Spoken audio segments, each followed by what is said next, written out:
안녕하세요. 라운드 뷰티 지혜 원장입니다. 제가 샵을 오픈하고 운영을 한 지 3년 차가 되었는데요. 제가 오픈하고 나서부터 지금까지 샵을 운영을 하면서 가장 후회하는 4가지. 그래서 지금 초보 원장님들께 드리고 싶은 이거 4가지는 하지마 말씀을 드리려고 합니다. 샵을 오픈하고 나서 이건 절대 하지마. 제일 첫 번째는요. 아마 오픈을 하면은 이제 많은 업체에서 전화가 올 거예요. 그 업체가 어디냐면 마케팅 회사 업체 전화입니다. 인스타그램이나 블로그 아니면 플레이스 같은 업체에 상위 노출을 해주겠다 또는 최저가를 해주겠다 아니면 뭐 인기 게시물 올려주겠다라는 마케팅 업체 전화가 정말 많이 걸려오는데요. 이 마케팅 업체의 가격은 최소 100단위부터 500단위까지 적지 않은 금액이에요. 하지만 많은 초보 원장님들께서 마케팅은 어디서부터 어떻게 해야 되는지 모르니까 이런 마케팅 회사에 처음 의뢰를 많이 하시는데요. 사실상 저도 한번 이용을 했을 때 300만 원이라는 금액을 내고 그 다음에 그 업체에게 맡겼을 때 제가 원하는 만큼의 매출이 오르지도 않을 뿐더러 또 사후 관리가 잘 안 된다는 부정적인 의견이에요. 왜냐면 처음에 원장님들께서 잘 모르시니까 최저가 무조건 해야 되는 거 아니야? 아니면 내가 할 줄 모르니까 업체에 한번 맡겨볼까? 라고 생각을 하시지만 이 최저가라는 말은 사실 네이버에서 만든 게 아니에요. 마케팅 업체에서 원장님들께 영업하기 위한 만든 단어이기도 하고 또 원장님께서 직접 운영하지 않는 채널이나 아니면 인스타그램에 해주는 게 아니라 결국에는 원장님이 많은 참여도가 들어가야 효과가 있는 거라고 생각이 들어요. 그렇다면 마케팅을 어떻게 해야 되는지 모르겠다라고 생각하시는 원장님들은 먼저 내가 차라리 어느 업체에 맡겨서 마케팅을 전적으로 넘긴다기보다는 차라리 그 돈으로 내가 스스로 마케팅을 할 수 있는 방법에 대한 수강을 듣는 게 더 낫다고 생각이 들어요. 인스타그램 릴스나 블로그 제작, 또 스마트 플레이스, 광고 집행 등은 유료 강의도 있고 무료 강의도 정말 많잖아요. 차라리 그런 거를 어떻게 하는지 확인을 하고 방법을 찾아서 연습을 한 다음에 매일 스스로 꾸준히 하는 노력이 필요하다고 생각합니다. 왜냐면 마케팅 업체에 맡겨도 사실 이 업체에 가장 잘 알고 있는 사람은 원장님이고 또 스스로 하는 습관을 들여서 디벨롭 하시는 게 더 효과적이라고 생각이 들어요. 마케팅 업체가 무조건 나쁘다는 것보다 만약에 체험단을 모집을 해야 되는데 내가 모집을 어디서 어떻게 해야 되는지 모르겠다 라고 생각을 하셨을 경우 제가 돈을 썼을 때 그나마 돈이 아깝지 않았던 거는 바로 블로그 체험단이었던 것 같아요.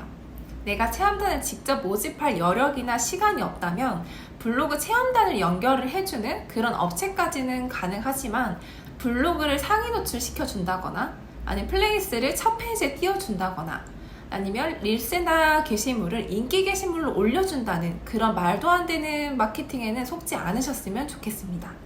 그리고 샵을 처음 오픈하셨을 때 이건 절대 하지마. 두 번째는 너무 할인 폭이 큰 이벤트는 하지 마세요. 많은 초보 원장님들께서 샵을 처음 오픈을 한다거나 아니면 매출이 떨어질 때 할인 폭이 큰 1+1 또는 50% 등의 할인 이벤트를 정말 많이 하시는데요. 사실 이 이벤트는 원장님 샵에 정말 독이 되어 돌아올 수 있어요. 이렇게 큰 할인 폭으로 해서 나는 시술을 한다거나 관리가 들어간다면 이 할인 때문에 금액 때문에 방문한 고객님들은 원장님의 진짜 손님이 되진 않아요. 가격이 저렴한 데만 찾아다니신다거나 아니면 다음에 가격이 정상 가격으로 돌아왔을 때 절대 제 티켓팅이나 제 손님이 되지 않는다는 겁니다. 그래서 이벤트는 항상 명분이 있는 이벤트를 만들어야 하고 할인폭보다는 서비스의 질을 올려준다든지 아니면 적은 할인율과 조금 더 업그레이드된 시술로 보답을 하는 게 더 좋습니다. 그리고 이건 절대 하지마. 세 번째, 바로 자유롭게 샵 출근을 하지 마세요. 많은 예약제 샵 같은 경우 가장 큰 장점은 원장님의 시간을 자유롭게 쓸 수 있다는 건데요. 이게 정말 동전의 양면과 같은 겁니다. 자유롭게 쓸 수 있기 때문에 나의 자기개발이나 개인적인 일을 볼 수 있는 시간도 정말 많고 또 편리하지만 어떻게 보면 게을러지기 십상인데요. 직장인보다 조금 더 자유롭고 돈을 많이 벌고 싶어 시작한 자영업인데 직장인보다 더 늦은 시간에 출근을 하고 더 빨리 퇴근하고 쉬는 날 다 쉬고 또 쉬지 않아야 되는 날도 쉬게 되시면 이미 손님들은 원장님께 예약을 하지 않을 거고 점점 이 샵이 운영이 힘들어지실 거예요. 혹시 오늘 예약이 하나도 없더라도 아니 오후에 하나가 있더라도 샵 오픈 시간을 정해놓고 그 시간에 맞춰 출근을 해보세요. 출근을 하게 되면 뭐든지 하게 되어 있습니다. 블로그를 쓰던 인스타그램을 하던 아니면 유튜브를 하던 샵에 도움될 만한 일을 하고 있는 시간을 가치 있게 쓰는 게 가장 중요한데요. 늦은 시간에 출근해서 빨리 퇴근하고 이런 것보다 같은 시간에 출근해서 마지막 예약까지 무조건 하고 퇴근하는 습관을 길들여줘야 돼요. 샵을 운영하고 사업을 한다는 건 결국 자기 통제가 100%입니다.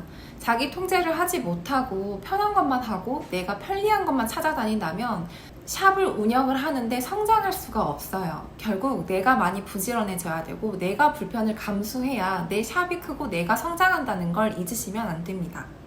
그리고 이건 절대 하지만 네 번째는 고객님들께 너무 친절한 원장이 되지 마세요. 이 친절함이라는 건 무조건 서비스업에 당연히 있어야 되는 요소 중 하나지만 친절하기만 한 원장은 사업에 도움이 되지 않습니다. 내 시술에 자신감이 있고 확신이 있다면 강한 어조와 자신 있는 대답을 해주시는 게 가장 좋습니다. 친절하지 말라는 이야기가 아니고요. 너무 과도한 친절, 고객님이 컴플레인을 건다든지 아니시면 불편함을 말씀하신다든지 이거에 대해서 너무 죄송하다는 말, 너무 의리되는 행동보다는 그 문제점에 대해서 더 자세히 여쭤보고 내가 뭘가 바뀌어야 되는지 확인을 해보고 또 여기서 내가 잘못한 게 없다면 어떤 점이 불편하셨는지 물어보시는 게 가장 좋아요. 무조건 고객님들이 해달라는 거 다 해주시고 요청하는 모든 요구사항을 들어주신다면 아마 원장님의 가불관계가 이미 정해져 있다는 겁니다. 고객님과 원장님은 가불관계가 아닌 동등한 관계임을 잊지 마세요. 이제 샵을 운영을 하시려고 시작하시는 예비 원장님 또는 지금 오픈한 지 얼마 안 된 초보 원장님들은 신경 써야 될 것도 많고 어떻게 해야 될지도 모르는 일들이 정말 많은데요. 확신한 건 자리가 잡을 때까지 또 내 샵이 인지도가 생길 때까지 원장인 내가 부지런해져야 되고 어떤 사람에게 의지를 한다기보다는 내 스스로가 방법을 터득해서 스스로 하는 습관이 있다면 얼마든지 성장을 하고 매출이 오를 수 있다는 겁니다. 그러면 지금까지 초보 원장님 이건 하지마 4가지였고요. 더 궁금하신 점이 있으시면 인스타그램 라운드뷰티로 DM이나 댓글 남겨주시면 성심성의껏 답변해드리도록 하겠습니다. 그럼 감사합니다.